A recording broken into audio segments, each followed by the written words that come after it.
오라 우리가 굽혀 경배하며 우리를 지으신 여호와 앞에 무릎을 꿇자. 대저 저는 우리 하나님이시오. 우리는 그의 기르시는 백성이며 그 손의 양이라. 너희가 오늘날 그 음성 듣기를 원하노라. 아멘. 우리의 마음과 정성과 뜻을 다하여 우리 하나님께 예배드리겠습니다.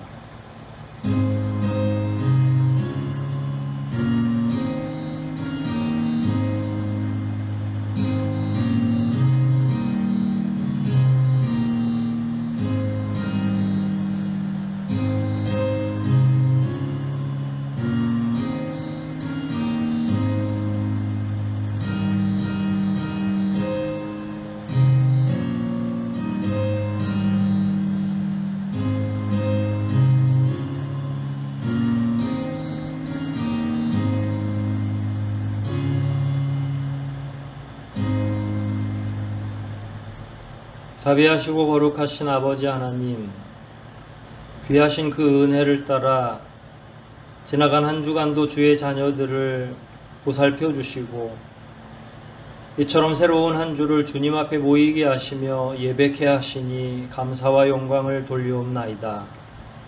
비록 저희가 각자의 처소에서 얼굴을 맞대지는 못하고 예배하지만 이 시간 저희들 오직 성령과 진리로 예배할 때에 성삼위 하나님께서만 이 예배를 흠양하여 주시옵소서. 전심을 다하여 예배코자 하는 모든 이들에게 한량없는 은혜와 복으로 함께하여 주시기를 간절히 소원하오며 우리를 구원하신 예수 그리스도 이름 받들어 기도하옵나이다. 아멘. 우리 시간 함께 찬송 부르시겠습니다. 함께 하실 찬송은 43장입니다. 43장 함께 찬송 부르시겠습니다.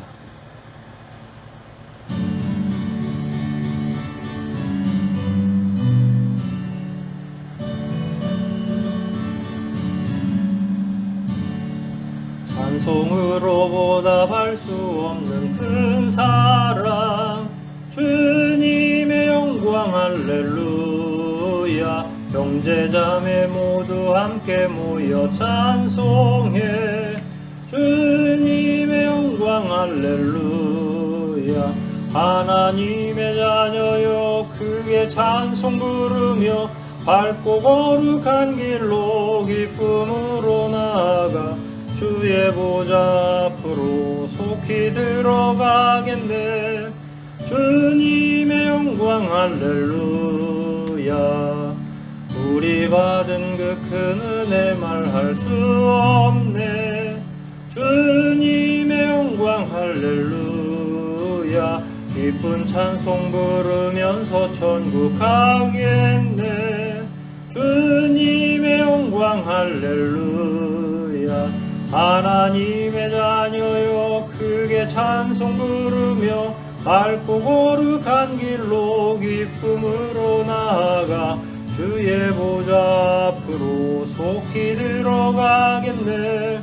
주님의 영광 할렐루야. 잠시 후에 우리 모두 보겠네. 주님의 영광 할렐루야. 영광스러운 보좌 위에 거룩하신 주 주님의 영광 할렐루야. 하나님의 자녀여 크게 찬송 부르며 밝고 거룩한 길로 기쁨으로 나아가 주의 보좌 앞으로 속히 들어가겠네. 주님의 영광 할렐루야. 만국 백성 천국에서 소리 높여서 주님의 영광 할렐루야. 영원토록 주의 공로 찬양하겠네. 주님의 영광 할렐루야. 하나님의 자녀여 크게 찬송 부르며 밝고 거룩한 길로 기쁨으로 나아가 주의 보좌 앞으로 속히 들어가겠네. 주님의 영광 할렐루야. 이 시간 우리 다 함께 사도신경 하심으로 주님 앞에 우리의 신앙을 고백하겠습니다. 전능하사 천지를 만드신 하나님 아버지를 내가 믿사오며 그 외아들 우리 주 예수 그리스도를 믿사오니 이는 성령으로 잉태하사 동정녀 마리아에게 나시고 본디오 빌라도에게 고난을 받으사 십자가에 못 박혀 죽으시고 장사한 지 사흘 만에 죽은 자 가운데서 다시 살아나시며 하늘에 오르사 전능하신 하나님 우편에 앉아 계시다가 저리로서 산 자와 죽은 자를 심판하러 오시리라. 성령을 믿사오며 거룩한 공회와 성도가 서로 교통하는 것과 죄를 사하여 주시는 것과 몸이 다시 사는 것과 영원히 사는 것을 믿사옵나이다. 아멘. 이 시간 우리 함께 성시 교독하겠습니다. 함께 공유되고 있는 순서지 참고하시면 되겠습니다. 시편 17편 말씀입니다. 시편 17편 말씀 함께 교독하겠습니다. 여호와여 정직함을 들으소서. 나의 부르짖음에 주의하소서.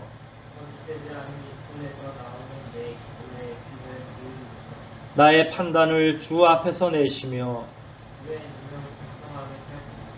주께서 내 마음을 시험하시고 밤에 나를 권고하시며 나를 감찰하셨으나 흠을 찾지 못하셨으니 사람의 행사로 논하면 나는 주의 입술의 말씀을 조차 스스로 삼가서 강포한 자의 길에 행치 아니하였사오며 나의 걸음이 주의 길을 굳게 지키고 슬프지 아니하였나이다. 하나님이여 내게 응답하시겠는고로 내가 불러싸오니 귀를 기울여 내 말을 들으소서. 주께 피하는 자를 일어나 치는 자에게서 오른손으로 구원하시는 주여 그의 기이한 인자를 나타내소서. 나는 의로운 중에 주의 얼굴을 보리니 깰 때에 주의 형상으로 만족하리이다. 아멘. 이 시간 우리 함께 지나간 한 주를 생각하시면서 회개의 기도를, 새로운 한 주를 기대하는 마음으로 간구의 기도 드리시고 기도하신 후에 김인환 집사님 기도 인도해 주시겠습니다.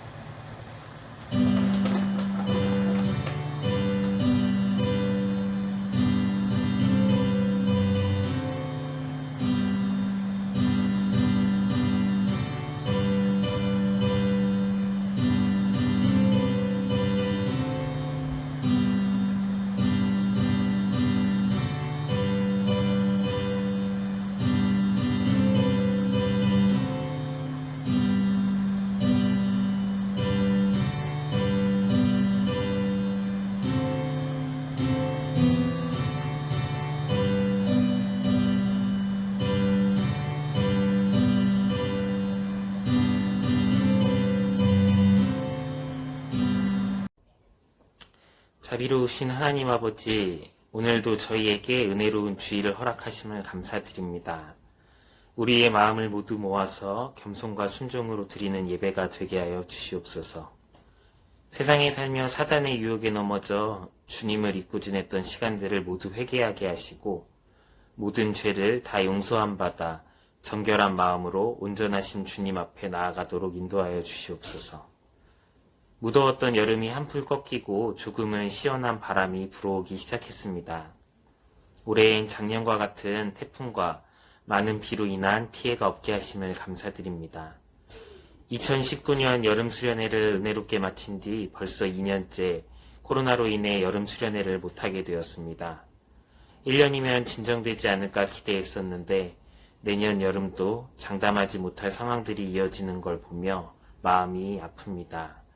이럴 때일수록 개인의 믿음이 축소되지 않도록 하나님을 만나는 시간을 더 많이 허락하옵시고 주의를 위해 또 나라를 위해 기도하는 넉넉한 믿음을 가진 그리스도인들 되게 하여 주시옵소서.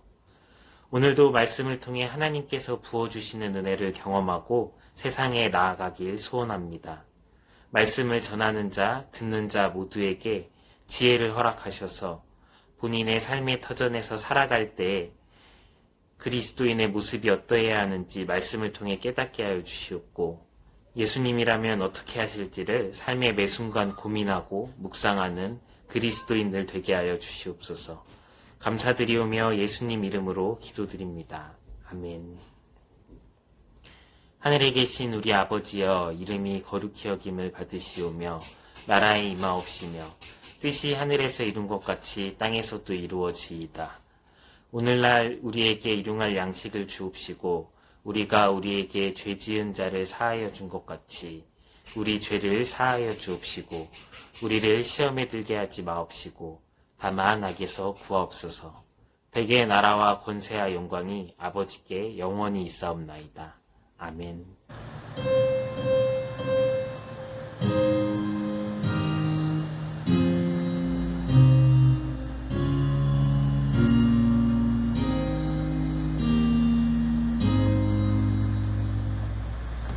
우리 함께 찬송 부르시겠습니다. 함께 하실 찬송은 184장입니다. 184장 함께 찬송하시겠습니다.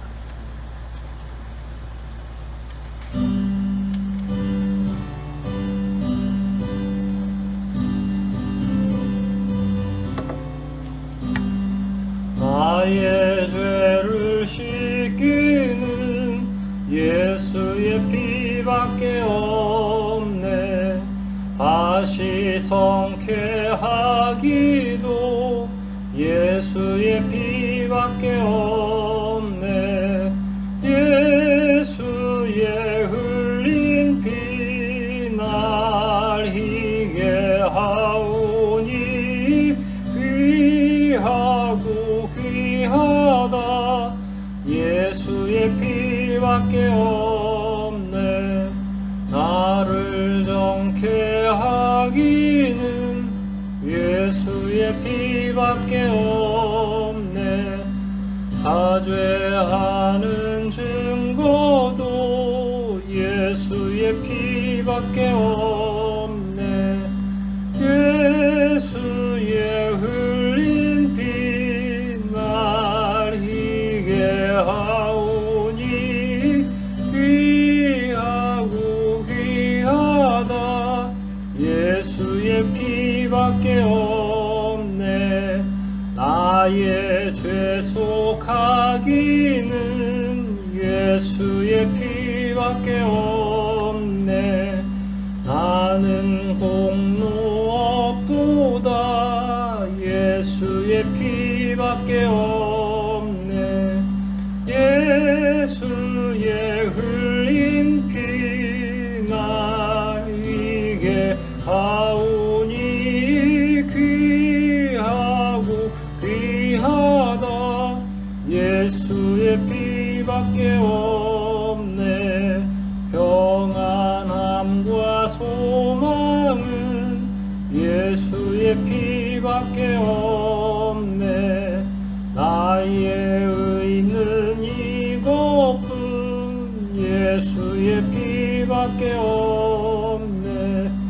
예수의 흘린 피 날 희게 하오니 귀하고 귀하다.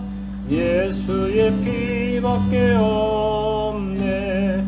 영원토록 내 할 말 예수의 피밖에 없네. 나의 찬미 제목은 예수의 피밖에 없네. 예수의 흘린 피 날 희게 하오니 귀하고 귀하다. 예수의 피밖에 없네. 교회 소식 몇 가지 전합니다. 여전히 우리가 온라인으로밖에 예배할 수 없는 상황입니다. 한 주에 한 2,000명씩, 하루에 2,000명 정도씩 지금 확진자가 늘어나고 있는데, 교회로서는 이 상황에 대해서 더 깊이 묵상하면서 하나님께서 최대한 빨리 이 상황이 지나갈 수 있도록 힘을 기울여 주시기를 기도할 수밖에 없죠.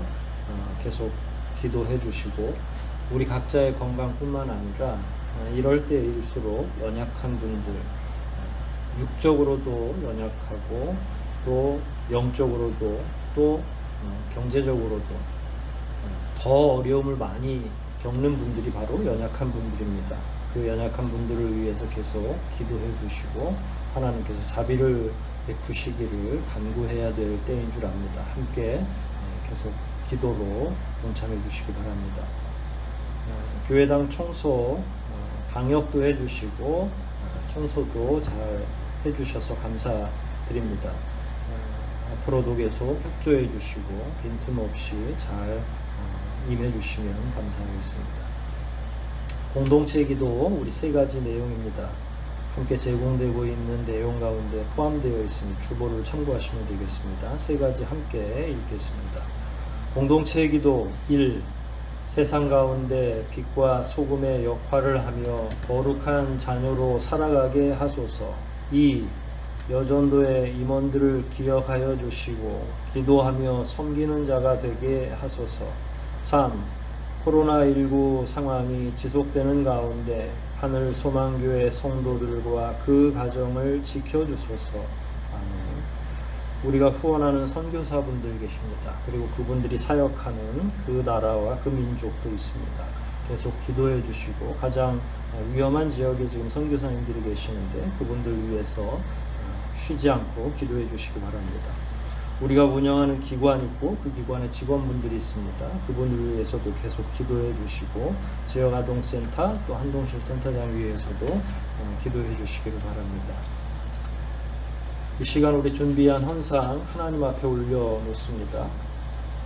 각 가정에서 하나님 앞에 올리는 마음으로 동참해 주시고 온라인으로 동참해 주셔도 되고 대면 예배하는 그때 가지고 오셔도 무관하겠습니다. 함께 꼭 동참해 주시기를 바랍니다.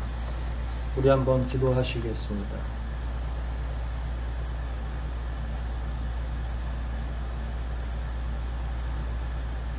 거룩하신 아버지 하나님, 귀한 은혜를 따라 주의 자녀들을 이처럼 주님 앞에 다시 나오게 하시고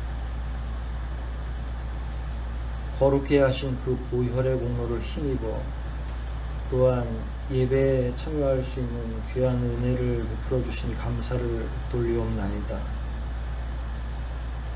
이 시간 저희의 모든 것을 드리는 심정으로 헌상과 또한 시간을 주님 앞에 돌려놓습니다.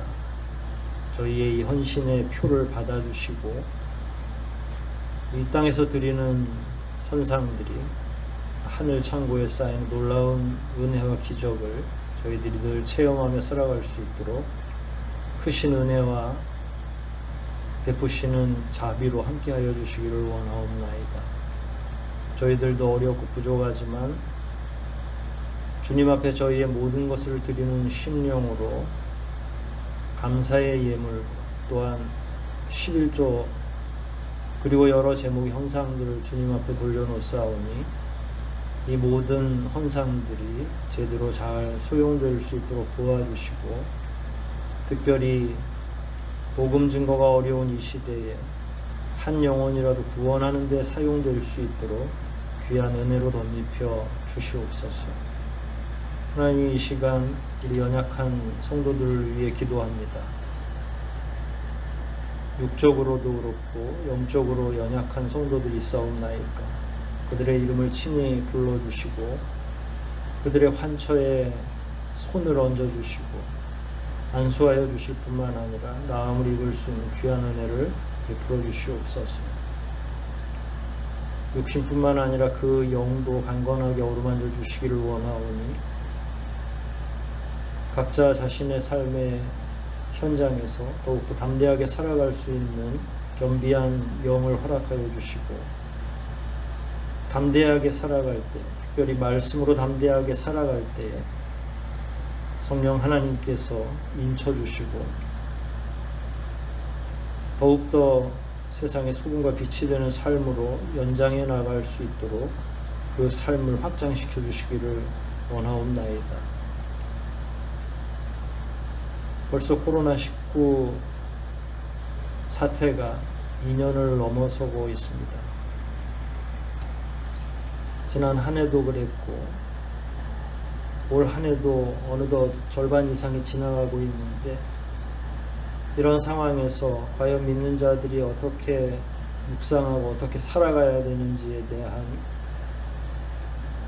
고민거리를 주님께서 저희들에게 허락해 주시고, 그 어느 때보다 우리 각자의 믿음이 중요하고, 그 어느 시기보다 우리의 교회가 더욱더 든든히 서야 되는 것을 인하여 더 간절히 기도하고 간구하오니 우리 성도들을 지켜주시고 교회를 흔들리지 않게 보살펴 주시고 주님 앞에 잘 견뎌낼 수 있도록 우리 하늘소망교회 모든 교우들, 모든 권속들을 은혜로 채우시고 지켜주시기를 원하옵나이다. 경제적인 면도 그렇고 특별히 여러 가지 어려움 경험하지 않도록 심령의 평안도 허락하여 주시고, 원하옵기는 성령께서 늘 내주하시고 인쳐주심으로 만나는 모든 어려움들 가운데 담대함으로 이겨낼 수 있도록 도우시며, 하루속히 이런 어려운 현실이 다 지나가고 주님 앞에 함께 나와 한 목소리로 찬양하고 한 음성으로 아버지 이름을 부르며 경배할 수 있는 시간을 우리에게 허락하여 주시옵소서. 하나님, 이 시간 저희들이 말씀을 상고하고 그 말씀 가운데에 그리스도인으로서 혹은 교회 공동체 일원으로서 어찌 살아가야 하는지를 교훈 얻고자 합니다. 진리의 영이신 성령을 통해서 저희들의 심령을 촉구하여 주시고 아버지께서 우리에게 알게 하시려고 하는 말씀의 본질을 더욱더 명확하게 깨닫도록 도우시며, 깨달은 그 말씀이 문자적으로만 머무는 것이 아니라 우리 삶을 움직이고 변화시키고 주님 앞에서 날마다 더욱더 거룩하고 경건한 삶으로 전환될 수 있도록 이 시간도 강하게 역사하여 주시옵소서. 비록 우리가 얼굴을 맞대고 있지는 못하지만 성령으로 묶여 있고 매여 있는 것을 확신합니다. 말씀을 살필 때 각자의 집에 있는 것이지만 그럼에도 불구하고 함께 말씀 가운데 매이고 아버지께서 풀어주시는 그 말씀이 우리를 뜨겁게 할 수 있도록 이 시간도 성령께서 함께하여 주시옵소서. 모든 것 주님께 의탁하오며 우리를 구원하신 예수 그리스도 이름 받들어 간절히 기도하옵나이다. 아멘.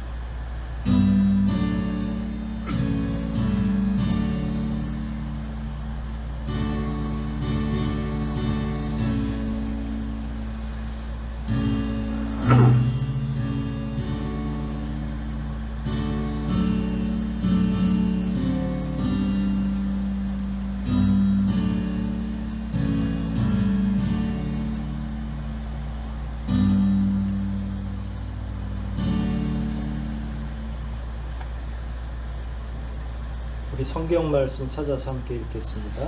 오늘도 여전히 요한복음입니다. 요한복음 8장입니다. 요한복음 8장 12절 말씀 함께 찾아서 합독하도록 합니다. 한 절입니다. 신약성경 요한복음 8장 12절 말씀입니다. 우리 함께 한 목소리로 합독합니다. 읽기를 시작하겠습니다. 예수께서 또 일러 가라사대 나는 세상의 빛이니 나를 따르는 자는 어둠에 다니지 아니하고 생명의 빛을 얻으리라. 아멘.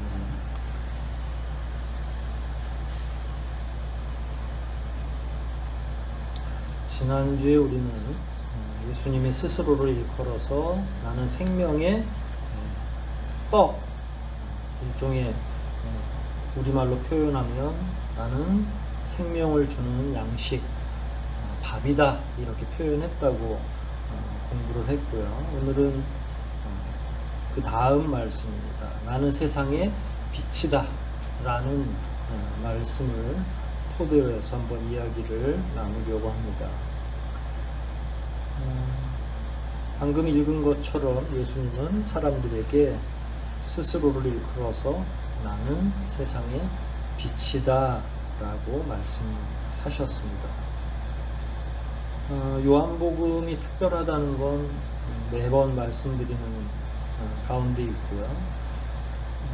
그 가운데 한번 우리 앞으로 좀 돌아가서 1장 1절로 5절을 한번 살펴보도록 하겠습니다. 요한복음 1장 1절로 5절입니다.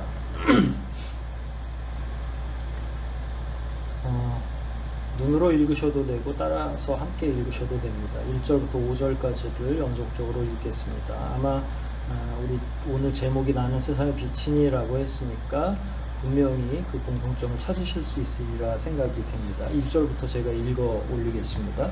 태초에 말씀에 계시니라. 이 말씀이 하나님과 함께 계셨으니 이 말씀은 곧 하나님이시니라. 그가 태초에 하나님과 함께 계셨고 만물이 그로 말미암아 지은 바 되었으니 지은 것이 하나도 그가 없이는 된 것이 없느니라. 그 안에 생명이 있었으니 이 생명은 사람들의 빛이라. 빛이 어두움에 빛이 돼 어두움이 깨닫지 못하더라. 보통 신학교에서는 이 부분은 로고스 하나님, 로고스 계시, 또 예수 그리스도의 일종의 기독론의 시작 이렇게 이야기를 합니다.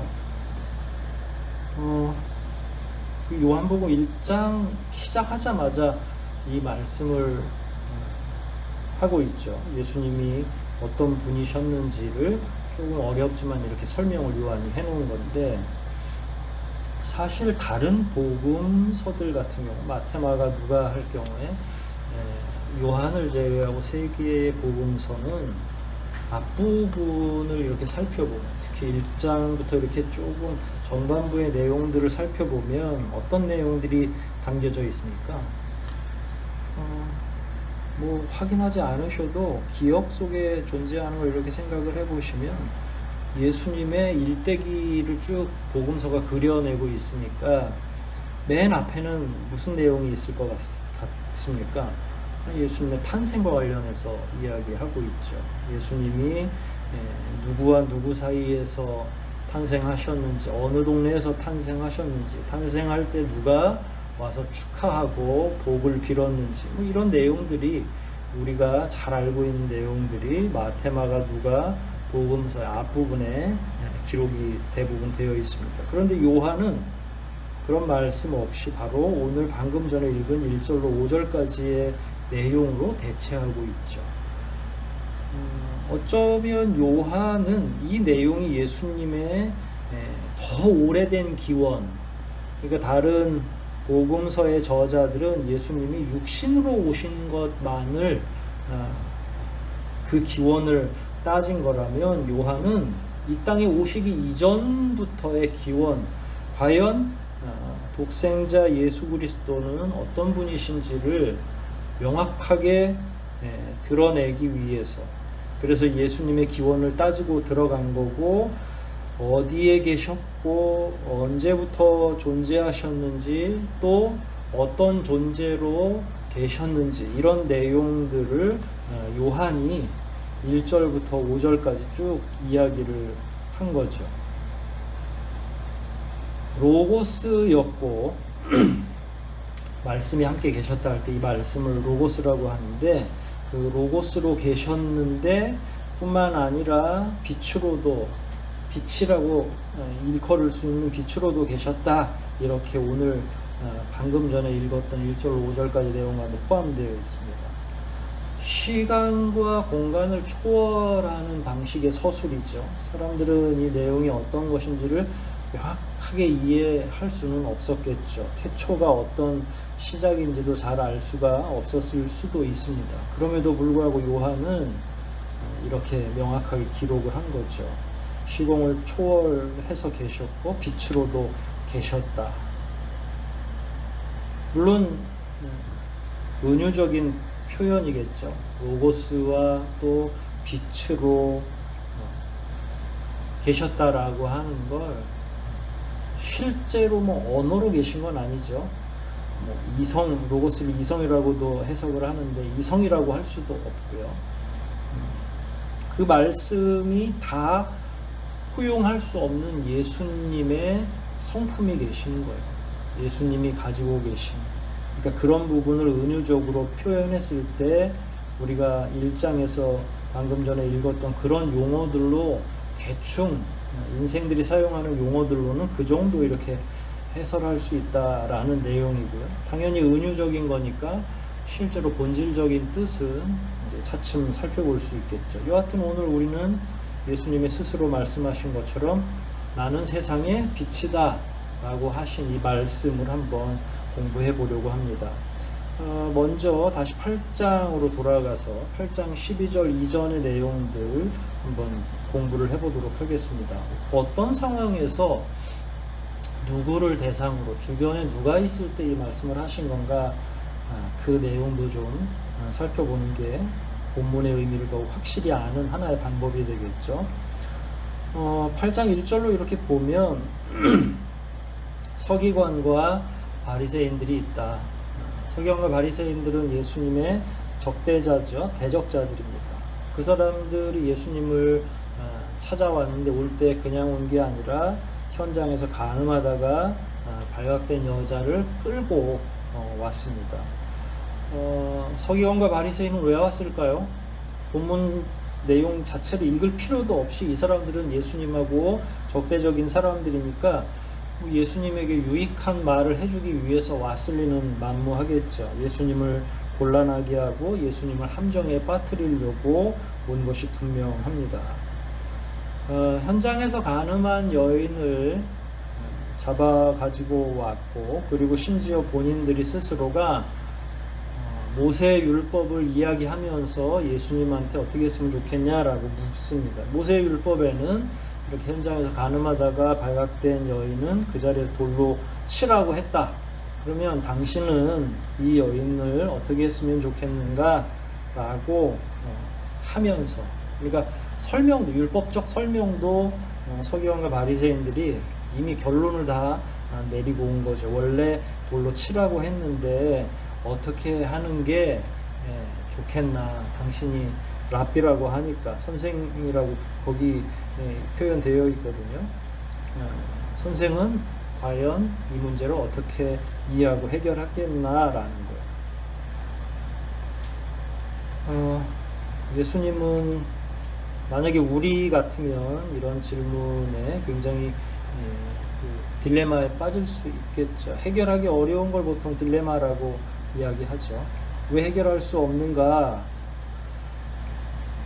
만일 예수님이 평소에 사람들에게 서로 사랑하라고 그랬고 원수도 사랑하라고 하셨고 뭐 등등 자비와 긍휼 또 사랑 이런 내용들로 주로 사람들에게 굉장히 많이 말씀을 하신 것에 근거한다면 돌로 치라고 하면 굉장히 몰인정한 이야기가 되겠죠.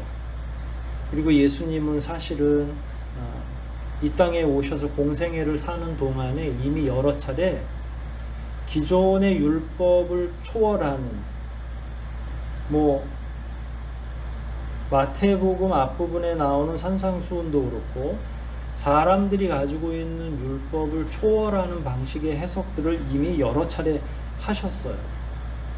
그러니까 율법대로 해라라고 하는 게 아니라 그 율법 이면에 있는, 오히려 이 율법들을 처음에 제정하셨던, 말씀을 처음에 제정하셨던 하나님의 입장에서 율법들을 새롭게 원래 의미들을 해석해 주신 거죠. 그 맥락에서 오늘 본문으로 같이 연결되면, 그러면 현장에서 간음하다가 잡혀온 여인에 대해서는 어떻게 할 거냐라고 도전적으로 서기관과 바리새인이 예수님께 온 거예요. 그러니까 예수님이 평소대로라면 뭔가 아주 뾰족한, 대단히 특별한 방식의 말씀으로 응수해야 되는데, 이건 돌로 치라고 해도 안 되고 그냥 돌아가게 놔둬도 그냥 무조건 용서하라고 해도 안 되죠. 만약에 무작정 용서해라 라고 하면 모세의 율법을 부정하게 되는 거잖아요. 그러니까 부정하지 않으면서도 그렇다고 무자비하게 현장에서 그 여인을 돌로 칠 수도 없는, 크게 아까 말씀드렸던 일종의 딜레마라고 하는 거죠. 사실 여러 차례 주님을 곤란케 하기 위해서 이런 방식으로 공격한 경우가 있습니다. 근데 번번이 예수님은 다 이런 부분에 대해서 지혜를, 하나님의 지혜로 벗어나죠. 예를 들어서 가이사에게 세금을 내야 되냐 말아야 되냐, 그 당시에 내라고 하면 또 내라는 대로 문제가 생기고, 내지 말라고 그러면 마치 반정부 인사처럼 낙인이 찍힐 수도 있고, 예수님 주변에 사람들을 모아놓고 그렇게 곤란케 하는 거죠. 그때 그 유명한 말씀을 하신 거죠. 가이사의 것은 가이사에게, 하나님의 것은 하나님께. 그것도 딜레마 가운데 하나였죠.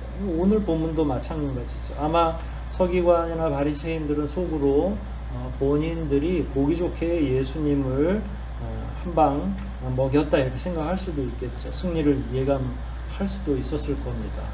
이거는 아마 풀기 어려울 거다라고 생각을 했겠죠. 본문에 보면 땅에 뭔가 글씨를 쓰셨고요.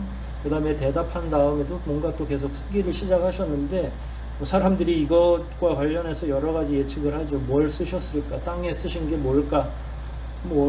예수님은 아마 상징적으로 이렇게 뭔가를 하고 계셨던 것 같아요. 뭘 썼는지는 뭐 그렇게 중요한 것 같진 않고요.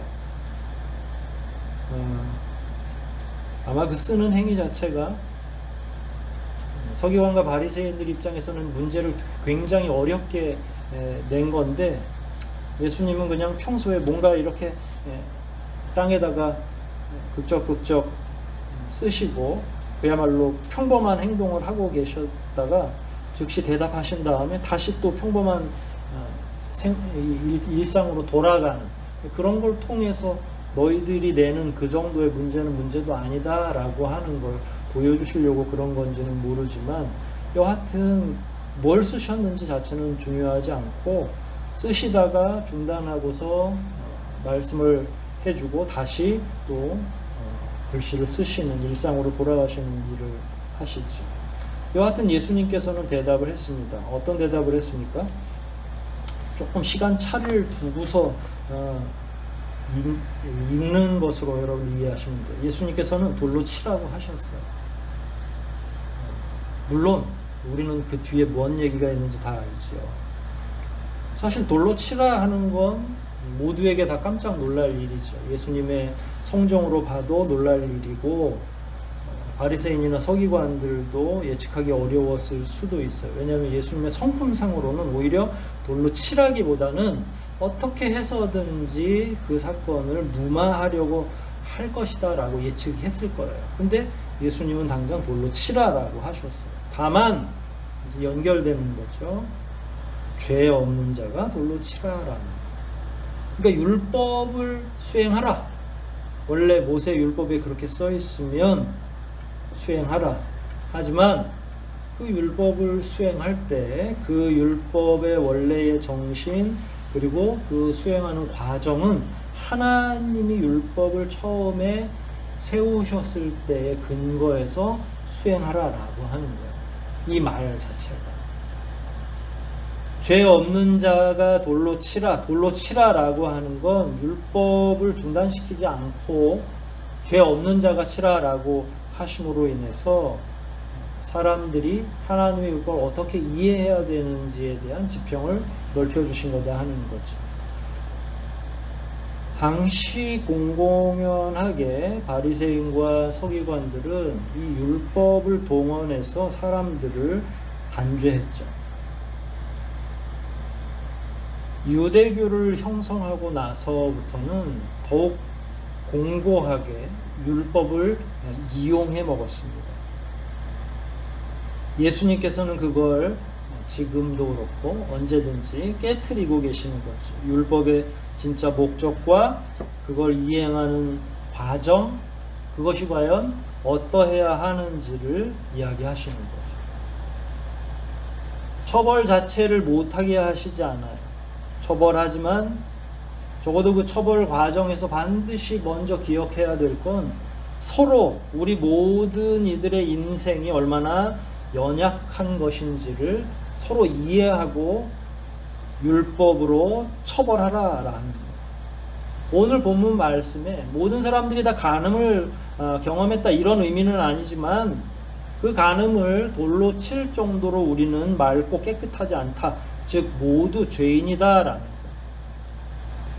그럼에도 불구하고 기존 바리새인과 서기관들은 여지껏 자기들은 아닌 척하면서 돌로 쳐왔던 거고 그게 지금 현재의 강력한 유대교의 근간을 이루고 있는 거죠. 오늘 본문도 그렇지만 이스라엘 백성들, 특별히 유대교에 확고하게 자리하고 있는 유대인들 같은 경우는 이미 수천 년 전에 하나님께서 유대인들에게, 특히 출애굽한 이스라엘 백성들에게 왜 율법을 주셨는지, 그 율법을 주시는 목적과 또 그 율법을 어떻게 준행해야 되는지에 대한 과정에 대한 이해들이 지금 사라져 있습니다. 여러분, 율법은 언제 주셨습니까? 출애굽하시고 시내산에서부터 계명을 주시기 시작하셨죠. 그 당시에 이스라엘 백성들은 약 200만 명 정도였어요. 공동체 자체가 굉장히 커졌죠. 적당한 선의 규칙이 없으면 공동체 자체가 혼란에 빠지게 되겠죠. 아무리 거룩한 백성으로 불렀지만 이스라엘 백성들은 과거에는 이집트 문화에 사로잡혀 있었고 미래적으로 가나안 땅에 들어가서는 가나안 다신 문화에 들어가야 되는 거죠. 따라서 하나님께서 원하시는 율법은 그런 우상 숭배를 비롯해서 다양한 이스라엘 백성들이 앞으로 만나게 될 다양한 사회 문화 가운데 어떻게 거룩함을 유지할 것인지에 주로 주안점이 맞춰져 있죠. 하나님께서 이스라엘 백성들에게 율법을 주신 근본적인 목적은 범인을 색출해서 강력하게 돌로 쳐 죽이기 위한 게 아니죠. 처벌이 목적이 아니었다는 거예요. 사회적인 기본적 규칙, 사람들이 누구나 다 고개를 끄덕거릴 만한 합리적인 해결 방안을 하나님이 처음에 마련해 주셨어요. 그 이면에는 약자를 보호하고 공동체를 지속할 수 있는 내용이 대체로 자리하고 있습니다. 그러나 한참 시간이 지난 예수님이 오셨을 때 율법은 강자들의 손에 놀아나고 있었던 거죠. 율법하고는 좀 다르지만 우리 각자의 가정에도 지켜야 할 규칙들이 있습니다. 어린 자녀들을 양육하면서도 그렇고요. 서너 명이 모여있는 작은 가정도 나름의 규칙들을 가지고 있죠. 밥 먹을 때의 밥상 규칙도 있을 거고 어린 아이들 같은 경우는 잠자는 시간도 정해져 있을 거예요. 아이들한테 새벽 1-2시까지 텔레비전을 보게 하는 이상한 부모는 없을 겁니다. 자녀들이 조금 성장하면 부엌 일도 나누어서 하죠. 설거지 당번도 정하고 가정의 가사들을 분담하기도 합니다. 그런데 이런 규칙을 정할 때 때로는 훈육도 하지만 그렇다고 해서 이 규칙을 부모들이 악용해서 처벌을 혹은 체벌을 목적으로 규칙을 만들지는 않습니다. 허용해 줘야 될 일도 있고 때로는 엄하게 꾸짖을 내용도 있습니다. 가정도 규칙을 만들 땐 그런 방식으로 하고 이런 것들이 확장되어서 나온 게 큰 공동체, 심지어 국가 공동체까지 확장되는 거죠. 기본적으로 법이라고 하는 건 처벌이 주된 목적이 아니라 보호가 주된 목적이 될 때가 많이 있습니다. 하나님께서 이스라엘 백성들을 야단치고 매로 다스리기 위해서 율법을 주신 게 아니라 하나님 앞에서 하나님을 믿는 자들이 가져야 할 고고한 인품을 명확하게 설명해 주시고 그 인품에 합당한 삶을 살기 위해서는 최소한 남의 재산에 손상을 입히지 않아야 하고, 그럼에도 불구하고 혹시라도 부지부식간에 손상을 입혔으면 그 손상에 맞는, 대응하는 보상의 원리를 기록해 놓은 게 율법이라고 생각하면 됩니다. 부득이하게 누군가를 때려야 하고 때로는 돌로 쳐서 죽인다라고 하는 매우 무시무시하고 강력한 체벌의 혹은 처형의 방식이 율법 가운데 있긴 하지만, 그 까닭 또한 강한 자들이 사회를 독식하지 못하도록, 그래서 약한 자를 보호하기 위한 하나의 방편으로 처음에 기록했다는 이야기입니다. 그런데 예수님께서 이 땅에 오셨을 때는 어땠습니까? 이스라엘 백성들의 삶은 이미 파탄이 나 있죠. 그럼에도 불구하고 유대교는 율법으로 백성들 위에 군림하고 있었던 거예요. 율법을 가지고 조작하면서 통제하고 있었던 거죠. 오늘 본문에 등장하는 모세의 율법이 중요합니다. 한 나라의 도덕을 혹은 가정과 가족을 지키기 위한 하나의 방편으로 매우 중요한 조항이기도 하죠. 하지만 이걸 악용하기 시작한 서기관이나 바리새인은 그 율법을 사람을 해치는데, 특별히 예수님을 해치기 위한 방편으로 이용하고 있는 거죠. 예수님은 그들의 속셈을 알고 계셨고, 그 일에 대해서 경종을 울리시기 위해서 본문처럼 돌로 때리되 죄 없는 자가 돌로 치라고 이야기한 거죠. 몇 명이나 돌로 칠 수 있습니까? 아무도 돌로 칠 수 없죠. 한 사람 한 사람 다 처음에 그 여인을 잡아왔을 때만 해도 그 여인 바로 앞에까지 사람들이 몰려왔고, 금방이라도 그 여인을 돌로 쳐서 죽일 것처럼 다들 분노에 차 있었지만, 예수님께서 죄 없는 자가 먼저 돌로 치라고 이야기하셨을 때 한 걸음씩 한 걸음씩 다 물러났죠. 물론 다 집으로 돌아간 건 아니에요. 그리고 나서 결국에는 예수님이 그 여인과 혼자 남게 됐고, 예수님께서는 나도 너를 때리지 않겠다. 나는 너를 때리지 않겠다. 사실은 예수님만이 심판하고 때릴 수 있는 그런 자격이 있는 분이시겠죠. 그럼에도 불구하고 예수님도 그녀를 용서해 주는 거죠. 이 이야기가 일단락되고 바로 12절에서 그 여인을 비롯해서 다른 군중들까지 다 남아 있을 때 예수님이 오늘 말씀을 하신 거예요. 나는 세상의 빛이다.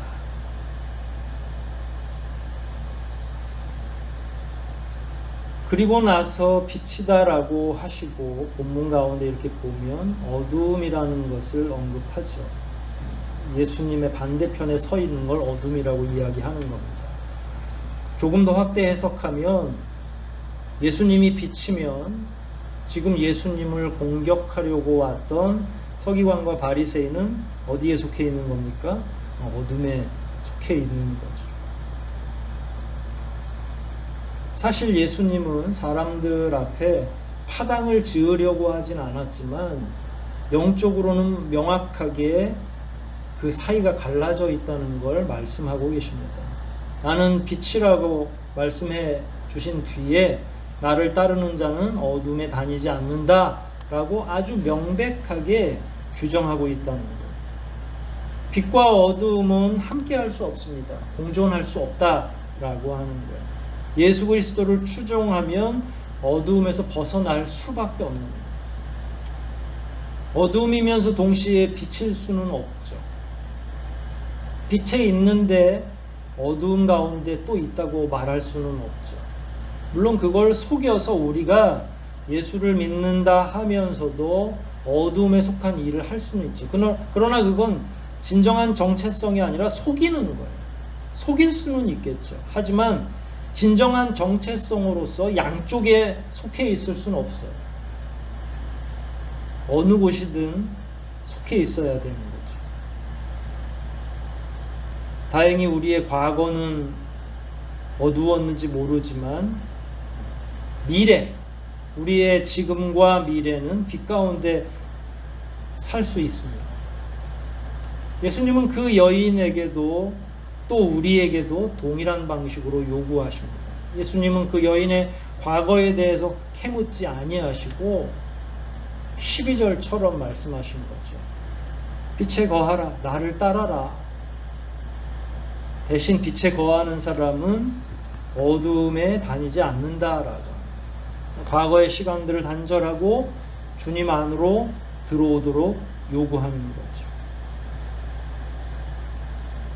여러분, 빛과 어둠은 정말 무엇을 의미합니까? 오늘 처음에 다루었던 것처럼 빛은 누구를 의미한다고 그랬죠? 예수님을 의미한다. 어둠은 누구를 의미합니까? 예수 그리스도의 대적자를 의미하는 거죠. 유사한 부류 가운데 갈라지는 게 아니라 완전하게 반대편에 서 있는 거예요. 근데 예수님의 대적자는 영적으로 보면, 육적으로는 사두개인도 포함되고 바리새인도 포함되고 대제사장의 무리들도 포함되고 그런 식으로 구별할 수 있지만, 진정한 빛의 대적자는 어두움이고 이 어두움의 대표는 사단이겠죠. 그래서 어두움에 기거한다라고 하는 것, 혹은 어두움에 속해 있다라고 하는 건 예수님과 사촌 오촌지간이 아니라 완전히 적이 되는 거예요. 예수님하고는 함께 할 수 없는 것이죠. 이걸 좀 편하게 이해하면 그렇습니다. 빛은 생명이라고 할 수 있겠죠. 빛을 생명이라고 하면 어두움은 사망이라고 할 수 있어요. 생명과 사망이 어떻게 같겠습니까? 빛은 영생이라고 할 수 있다면 어두움은 영원한 멸망을 의미하는 거죠. 멸망을 의미하는 겁니다. 따라서 빛이면서 동시에 어두움일 수 없고 어두움에 있으면서 빛을 추구한다고 할 수가 없습니다. 어딘가 명확하게 자리를 할 수밖에 없죠. 왜냐하면 처음부터 예수님은 빛이셨고 한 번도 그게 혼재되거나 혼란을 경험하지 않았다, 이 말씀입니다. 그리고 나서 사람들에게 예수님 스스로를 말씀한 거죠. 나는 빛이다. 그런데 실제로 나는 뭐뭐다 라고 하는 이 말씀들이 예수님의 정체성을 말씀하는 동시에 사실은 그 말씀을 듣고 있는 자들에게 본인의 정체성을 설명하고 끝나는 게 아니라 너희도 그렇게 해야 된다라고 촉구하고 있는 거다. 그럼 예수님이 생명의 양식이니까 그 양식을 멀뚱멀뚱 보고 있어야 돼요? 그렇지 않죠. 생명의 양식이라고 했으면 그 양식을 나머지 사람들은 먹어야 되죠. 그가 우리 안에, 우리가 그 안에 있다고 하는 건 영적으로 그런 의미예요. 우리가 그를 흡수한다는 거예요. 오늘 빛이다 라고 했으니까 그럼 빛이 우리가 전등을 켜놓는 것처럼 켜놨으니까 이롭네, 좋네, 공부도 하고 이래야 되는, 그저 빛이 있으니까 그 빛이 비춰주는 대로 가만히 있는 게 아니라 예수님이 나는 빛이다 라고 하셨다면 우리에게도 빛 가운데 살아야 된다라고 하는 사실을 촉구하고 계신다는 거예요. 본인의 정체성만 이야기하시는 게 아니라 우리의 정체성도 그와 같다는 거죠. 예수를 믿고 따르는 자들. 생명을 얻고 영생으로 가는 길은 오직 빛이신 예수 그리스도를 따르는 것만으로, 예수님을 따라야만 하는 것, 유일한 거죠. 다른 방식으로는 생명을 얻을 수도 없고 영생으로 갈 수도 없는 거죠. 그런 의미에서 예수님만이 우리의 빛이시고 그 빛은 생명이며 동시에 영원한 생명이라는 이야기. 문제는 우리 삶의 현장이 문제입니다. 예수 믿고 우리가 그 즉시 들려서 올라가면 문제가 안 되겠죠. 예수를 믿었음에도 불구하고 우리가 발을 붙이고 당분간 살아야 될 현장은 이 땅인 거예요. 그런데 이 땅은 빛이 만연합니까? 어둠이 만연합니까? 어둠이 더 만연하죠. 오늘 본문처럼 사두개인이나 서기관이 누군가 끌어오지 않아도 우리 주변에는 이런 일들이 만연하죠. 사회면 뉴스를 보면 끔찍한 일들도 너무나 많이 일어나고 있죠. 그럴 때 예수님이 또 우리에게 말씀하시죠. 나는 빛이다. 그러면서 부연하죠. 어두움에는 너희들이 다녀서는 안 된다. 그럼 오늘 우리 말씀을 통해서 무엇을 배우고 어떻게 살아가야 되는가 라는 거예요.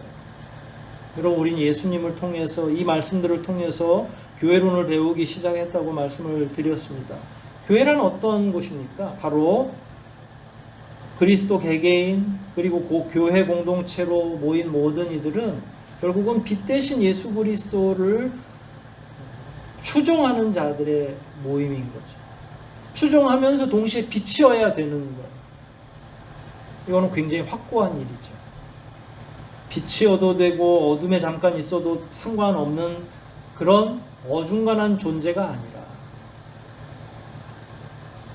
예수님은 창조 때부터 빛으로 계셨고 이 땅에 오실 때에도 빛으로 오셨다고 했잖아요. 한 번도 그 정체성이 흔들리지 않는 거잖아요. 어느 때는 빛에 계시고 어느 때는 어둠에 계시고 이런 게 아니라 그걸 이제 우리에게 하나님께서 요구하고 계신다는 거예요. 그리스도인들에게 그리고 그들이 모여있는 교회 공동체에게 무조건 빛에 머물러야 하고 기꺼이 예수 그리스도께 붙어 있어야만 하는 거죠. 그리고 그런 사람들이 모여있는 게 교회 공동체.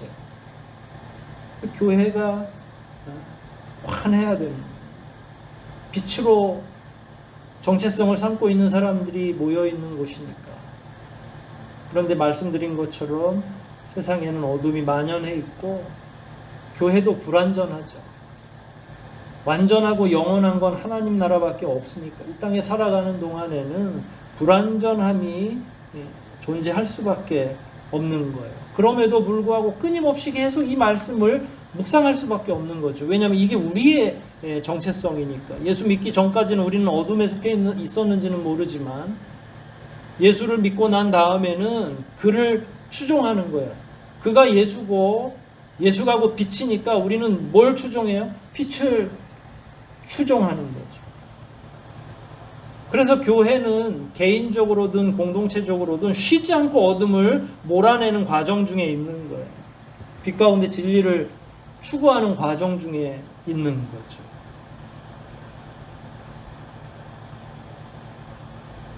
우리들의 삶을 과연 어떻게 주도해야 될지에 대한 끊임없이 계속되는 묵상이 필요하다는 이야기입니다.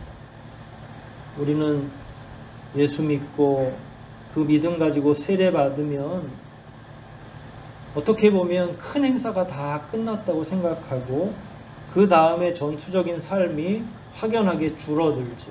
그래서 안일한 태도를 가지고 예배 중심의, 주일 예배 중심의 삶으로 전락하게 됩니다. 더 이상 고민하지 않는다는 이야기입니다. 그러나 오늘 말씀을 들으면 그리고 그 말씀을 듣고 곰곰이 묵상해 보면 우리의 정체성은 무엇인가를 스스로가 생각할 수 있겠죠. 그리고 이거는 속일 수가 없어요. 자기 자신에게는. 우리 스스로가 조용히 눈 감고 나는 빛이다 라고 하시는 주님의 말씀을 묵묵히 묵상해 보면 내가 빛에 있는지 어두움 가운데 살고 있는지가 명백하게 드러나잖아요. 다른 사람들에게 말할 필요는 없지만 우리 분명히 우리 개인의 정체성을 다 알 것입니다. 우리가 얼마나 연약하고 여전히 완벽한 빛 가운데 걸어가고 있지 못하다는 사실을 발견할 수도 있겠죠. 그래서 오늘날의 교회도 불완전하고 교우들 사이에서도 사실 빛과 빛의 모임, 빛과 빛의 만남이라면 아름답고 광채가 있고 영광스러워야 되는데 그렇지 못할 때가 많이 있죠. 그게 우리가 처한 현실이라는 거예요. 그걸 모른 척하지 말고 오늘 말씀에 빗대어서 묵상하자는 이야기입니다. 우리는 빛에 속해 있고 또한 소금과 빛으로 그리고 빛이신 예수 그리스도처럼 살기를 소원해야 되는 거죠. 그런 의미에서 더 깊은 말씀에 대한 묵상이 필요하다는 거예요. 과연 우리는 어디에 머물고 있나? 빛에 있는가? 빛 가운데 있는가? 내 안에 어두움이 좁아지고 있는가? 혹은 나는 어두움에 지금 장악되어 있는가? 자기 성찰을 위한 끊임없는 묵상이 있을 때 우리 가운데 있는 어두움을 조금씩 내보낼 수 있는 거죠.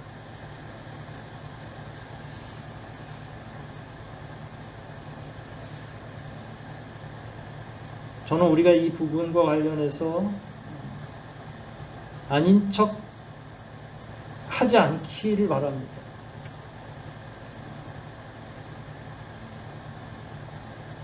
기꺼이 우리 스스로를 묵상하기를 바랍니다. 예수님 앞에서 예수님이 나는 빛이다라고 우리 바로 앞에서 말씀하신다면 다 드러날 일이잖아요. 저하고 여러분이 얼굴을 대면하지 못하는 이 과정 중에 차라리 더 이런 내용들이 더 깊이 묵상되고 각자의 신앙이 재점검되고 그럼에도 불구하고 연약하지만 빛이신 예수 그리스도를 추종하기로 다시 한번 다짐하고 내 안에 어두움을 몰아내기를 소원한다면 이 기간, 이 과정이 무의미하지 않다고 저는 생각을 합니다. 모쪼록 오늘 말씀이 저와 여러분의 심령을 흔들고 그래서 조금이라도 있는 어두움을 내어보내기 위해 애쓴다면 그 말씀이 곧 저와 여러분 가운데 큰 역사를 일으킬 것이다 라고 확신을 합니다. 이 말씀 가운데 더욱더 명확한 해답을 얻고 돌아오시는 저와 여러분 되시기를 주의 이름으로 축원드립니다. 우리 말씀 한번 생각하면서 기도하시겠습니다.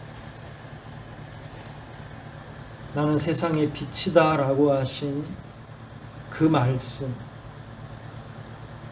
빛에 속한 사람은 어두움의 길로 가지 않는다고 하신 그 말씀, 이 말씀들을 생각하면서 지금 내가 서 있는 자리는 어느 자리인지, 주님 가까이에 서 있는지 아니면 주님의 반대편에 서 있는지 바르게 알게 해달라고 기도하시고, 이후에 우리의 삶은 오직 빛에 거하고 빛만 추구하는 삶이 되게 해달라고 시간 함께 통성으로 기도하시겠습니다.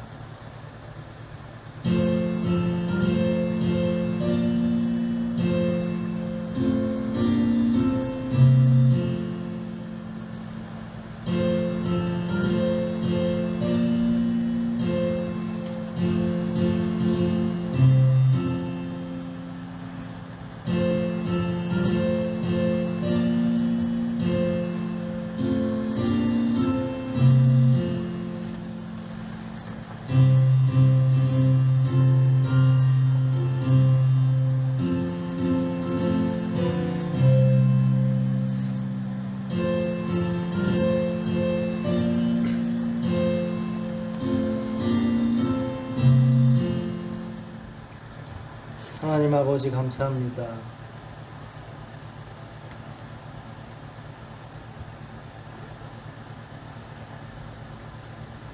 가늠하다 잡혀온 여인을 향해서도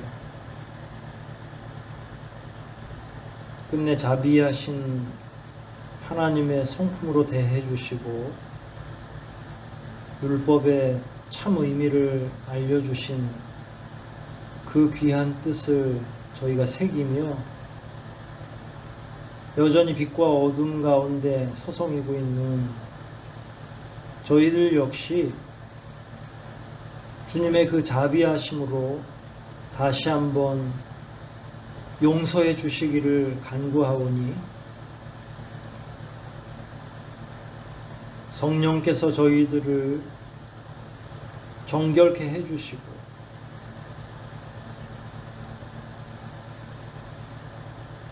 빛에 속한 자로서 부끄러움 없이 부족함 없이 살아갈 수 있도록 우리 앞날도 주장하여 주시옵소서.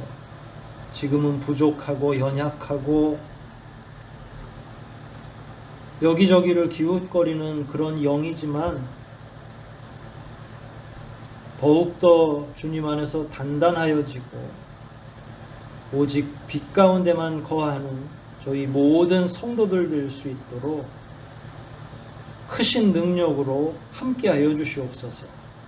모든 것 주님께 의탁하고 오직 소금과 빛으로 빛 가운데 거하기를 소원하며 살아가는 저희 모두가 되기를 소원하오며 우리 구주 예수 그리스도 이름 받들어 간절히 기도하옵나이다. 아멘. 우리 함께 찬송 부르시겠습니다. 함께 370장입니다. 370장 함께 부르시겠습니다.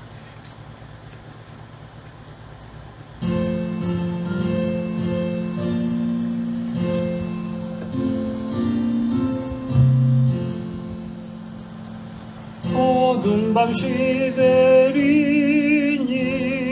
내 직분 지켜서 잔이슬 맺힐 때에 즉시 일어나 해 돋는 아침부터 힘써서 일하라. 일할 수 없는 밤이 속히 오리라. 어두운 밤 시대리니 내 직분 지켜서 일할 때 일하면서 놀지 말아라. 낮에는 골몰하나 쉴 때도 오겠네.